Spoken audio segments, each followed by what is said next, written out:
What's up, everyone?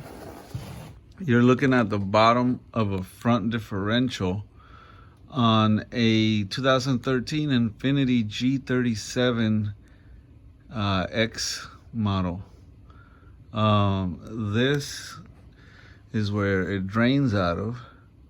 That is where you would fill it from. And these are the bolts.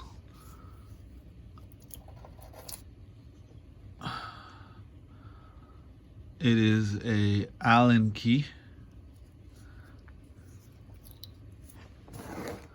that I have sitting over here. The one I just showed you was the top bolt. This is the bottom bolt, but I want to show you. Let's see if I can see this. It is I don't know how well y'all can see that. It is a 10 millimeter Allen key. And this is the drain nut that comes on the bottom. Now these drain nuts, it's a 10 millimeter on all of them. The drain nut will, oh, just dropped it. The drain nut will fit.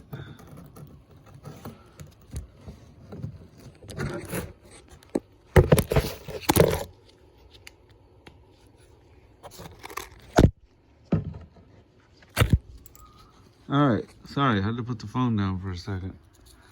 The drain nut will fit on the hex key like so. And then there's your aluminum washer.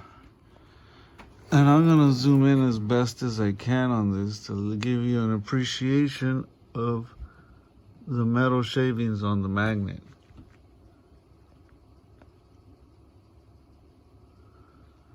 So that's a magnet, that's the metal shavings on it. And it all needs to be cleaned off,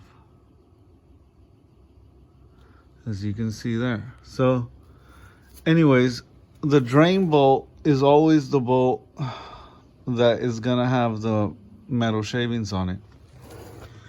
The fill bolt doesn't have any magnetic metal shavings on it. That's what your fill bolt looks like.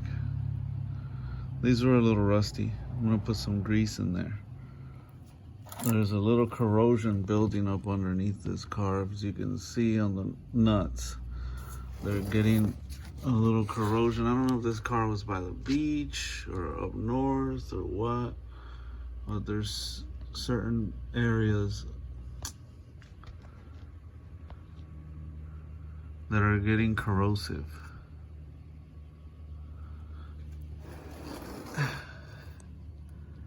If you look, you see the areas that are getting corrosive.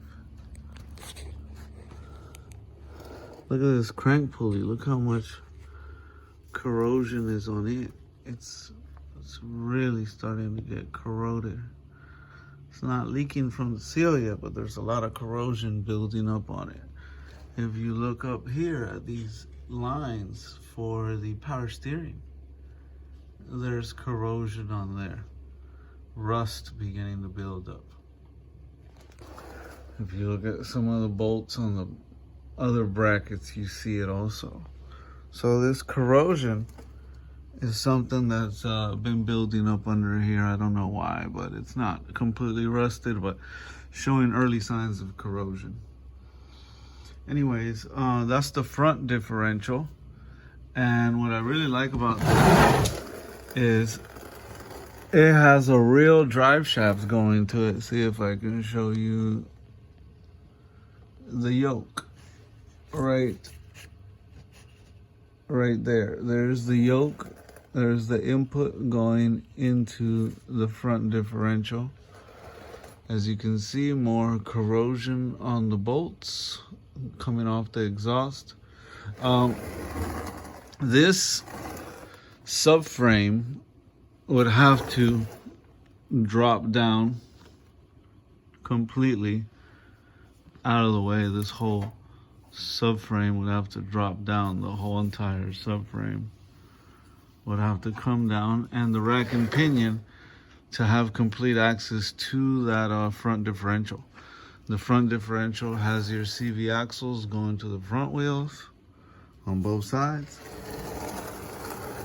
And if you follow that drive shaft, it'll come down along the side of the transmission and go towards the transfer case, like on a real four-wheel drive car. And then from there you have the transfer case obviously has the drive shaft going to the rear differential, which I'll show you in a minute. I had to take this brace off. These bolts were very rusty.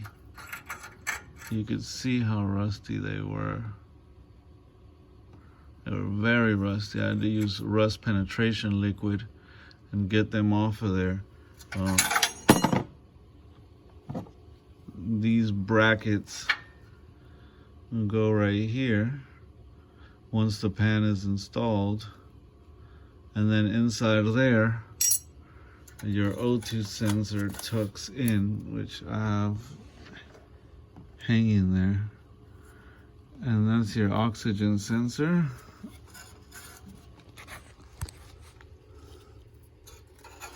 I have it tucked up out of the way.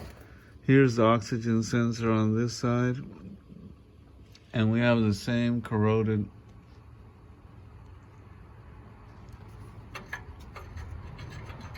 bolts, and then there's your oxygen sensor for this side, and we'll just tuck that out of our way for now so it's not hanging down. We also have this filter down here that is like the transmission filter, and I have the pan off, and you can see it's just like a screen mesh. That's all there really is to it, like a screen mesh. And most people don't want to sell you this filter. Infinity, Nissan don't want to sell it to you. People don't want to sell it to you because really they say it doesn't have a filter. It's more like a screen mesh. I'm going to remove it and clean it. I just need to figure out where I'm going to set my phone, where I'm going to put y'all while I do that.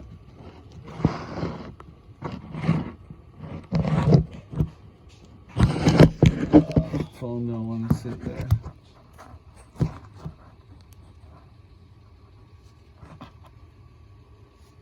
Okay, so I think it'll stay there if I don't knock it over, and I don't know how well y'all can see. Hopefully y'all can see. So here's the bolts coming out.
Oh no.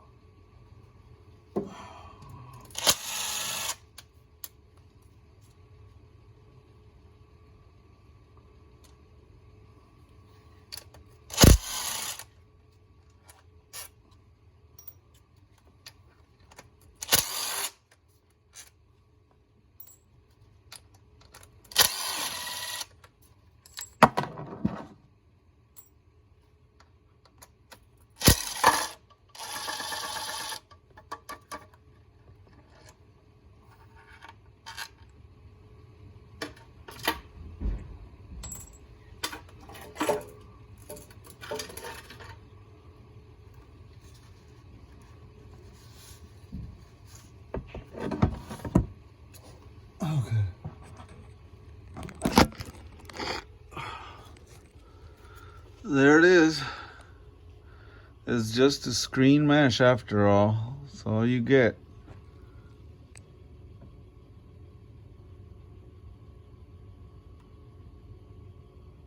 That's it.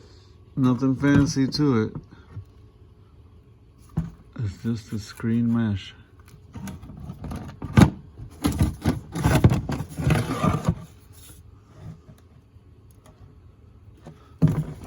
So that'll sit up there like this. Fluid will run through the screen and out into the pan from your axis hole right there. And it obviously sits up here. Here we go. It's all removed. So your fluid will come in through this opening. And the pump will pump it in through here. And it'll go through the mesh and come out here into the pan. It'll sit here like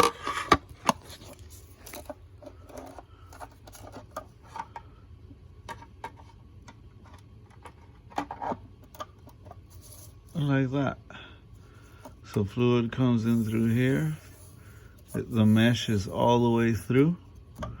And then it's going through the mesh, being filtered, and coming out through here into your pan. Quite a few bolts. Accidentally dropped one in there. I'll have to empty it out and get it out through the spigot there.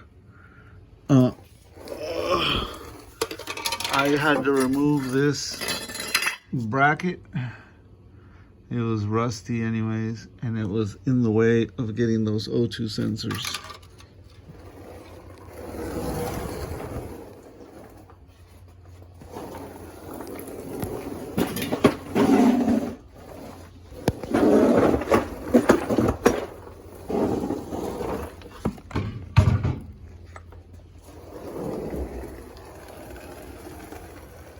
Here is the back side of the transfer case, and like I said earlier, you have your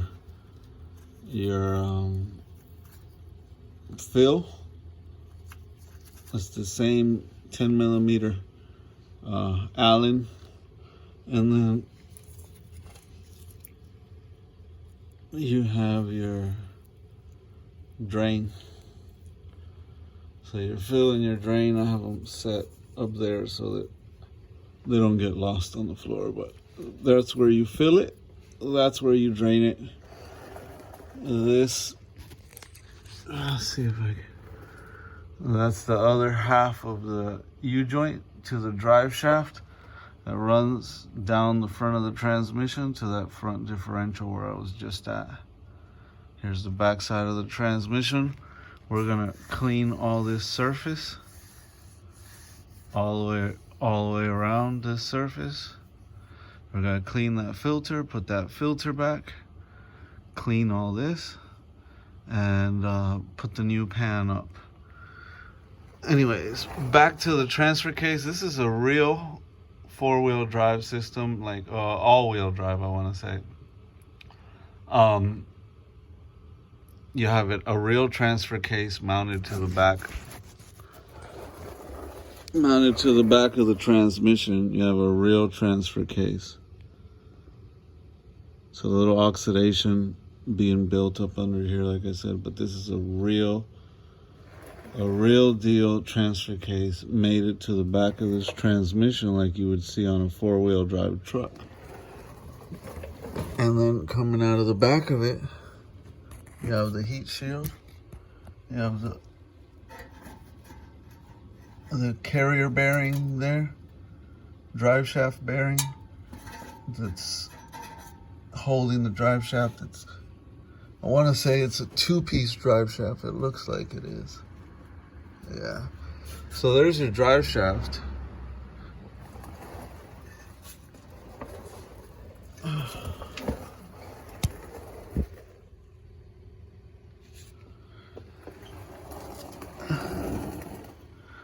Yeah, it's hard to tell. I can't see. I would have to remove the heat shields. So on this, you got to drop this brace.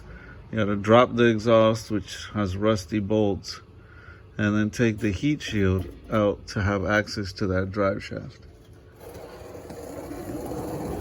Anyways, moving on to the back.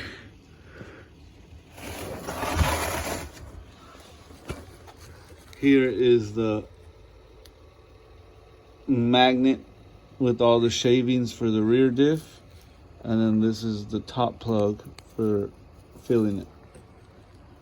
Man, look at that. That had some stuff on it, didn't it? A lot of metal shavings built up. This is a magnetic tip on the end. So it's designed to collect all the poopy stuff that floats around in the fluid. And you can see how much rust we have building up under here on the pumpkin and on the axles and on the rear exhaust. So this one, you fill it from the side right here. That's where you fill it from. And then you drain it, obviously, from the middle and the back. Pretty simple. Pumping it is the fun part. You gotta pump everything by hand. So, like I said, we got some oxidation back here, some rust. You can see all the, like, feel sorry for the guy that has to break these nuts loose. Hopefully they don't break. But you have some rust building up underneath here. I really don't understand why on a 2013, such a nice car, but you have rust all underneath it.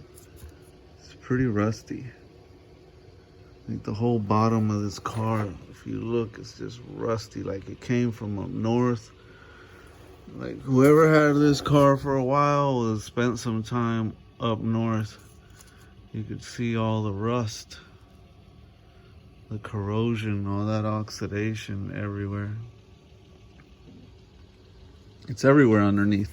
And from the top, you could never tell. It looks like a brand new car, but you look underneath, and everything is oxidized. Everything is rusty. Now, the good thing about aluminum is aluminum doesn't rust, and it has some aluminum suspension parts. But everything that is cast metal is rusty. The exhaust is rusty. Everything underneath here on the muffler, all the hangers is oxidized and rusty. That rear differential bushing is rusty, and that's after I sprayed it with lubricant.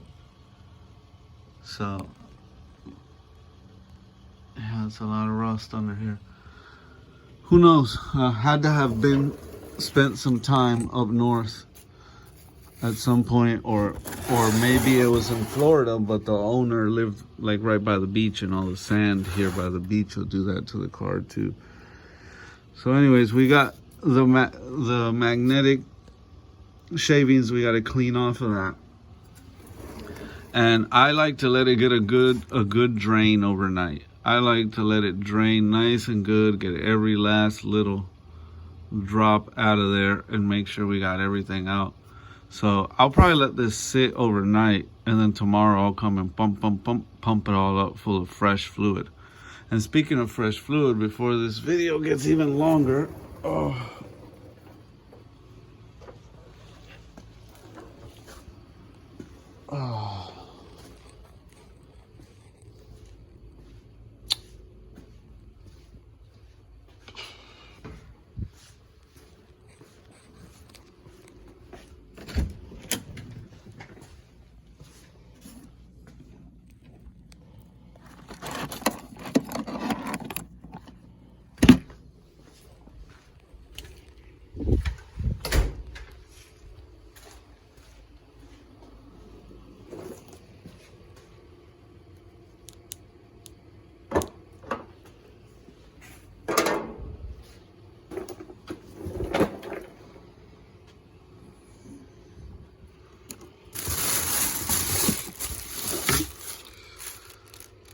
we got some AMSOIL here, $250 worth.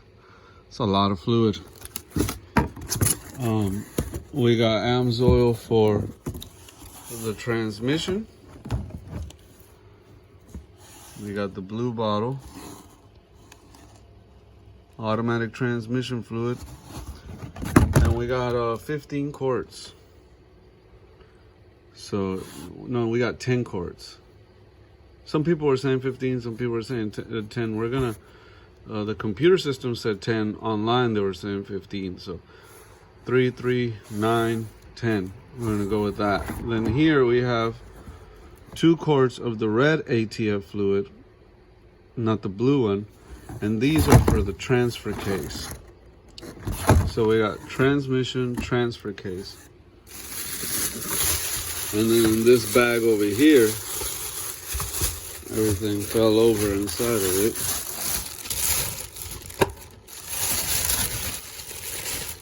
We got 4 more bottles. And these 4 bottles are the Severe Gear 75 by 90 Amsoil synthetic extreme lubricant. So this is like a GL5 pretty much. This is going to be the rear differential and the front differential. The front differential only takes like 1 bottle, so the computer says. Maybe like 1 point something, so it'll use 1 and a little bit of the other one. And then the rear differential uses 2 and a teeny bit, so it'll use 2 plus a little bit of whatever was left of this one. So this one, a little bit of this will go towards the 2 in the rear, and a little bit of this will go towards the 1 in the front. So you'll need 4 of those. And moving on over here, we went and got ourselves a little transfer pump. I got a couple of these multi-use transfer pumps, and they don't last very long. This is the one I got now, just your basic, nothing too impressive about it, just a little basic transfer pump. I have a couple of them. These are the kind that you stick inside the bottle. And I have 1, 2, 3 in here, and they've all gotten weak over time. Like, they used to work and pump real good, and now they're all just kind of like meh, you know. So I'm gonna use one of those 3, the best out of the 3 there, for the rear diff and the front differential, because I don't want to mix the rear differential oil with the transmission oil. I don't want those two mixing through there. So the rear differential, that 75 by 190 that I just showed you, I'll use one of my old hand pumps. I bought the new hand pump for everything in this box, which is the blue transmission fluid and the red. So I'll do the blue first, and then I'll do the red after. And then I'll use the other pump on the front and rear differentials. So we'll close this up. Done showing you guys the Amsoil.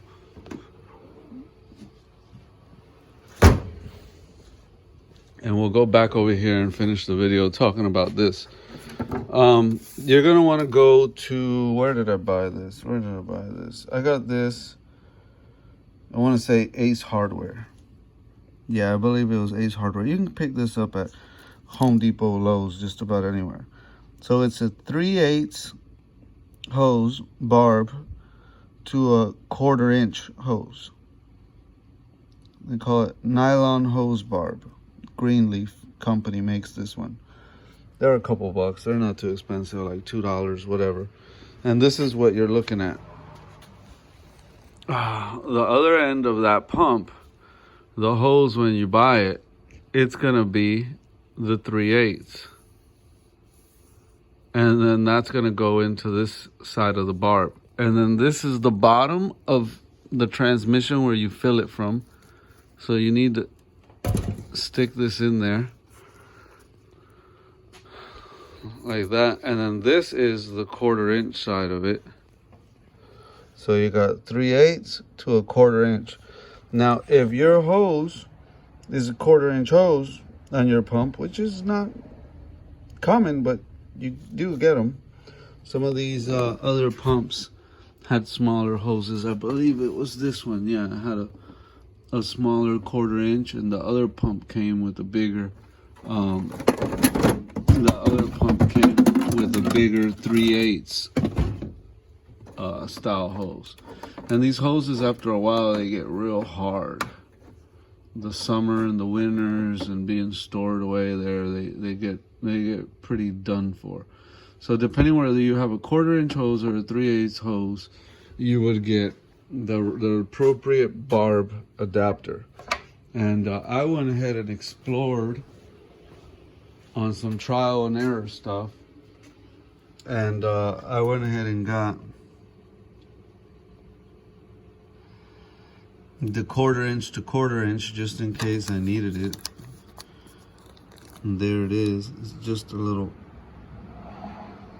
hose barb. No, well, you can see that there. And I had explored into getting some brass ones, but on the brass ones I got 5/16 to 5/16 and 3/8 to 3/8, but they didn't have a 3/8 to a 1/4 inch in brass, to where I could have kept a permanent brass one, not been stuck with plastic. But we'll do the best we can with the plastic. Tiki torches are running out of fluid, and I don't want to burn the wick. Anyways, back to the hose situation. So yeah, I had to do what I had to do with the plastic barb, and the hose on the new transfer pump was 3/8, so we went 3/8 to a 1/4 inch. You got that. This did come with like other hoses in the kit, but no, nothing I'm gonna use. It even came with some adapters.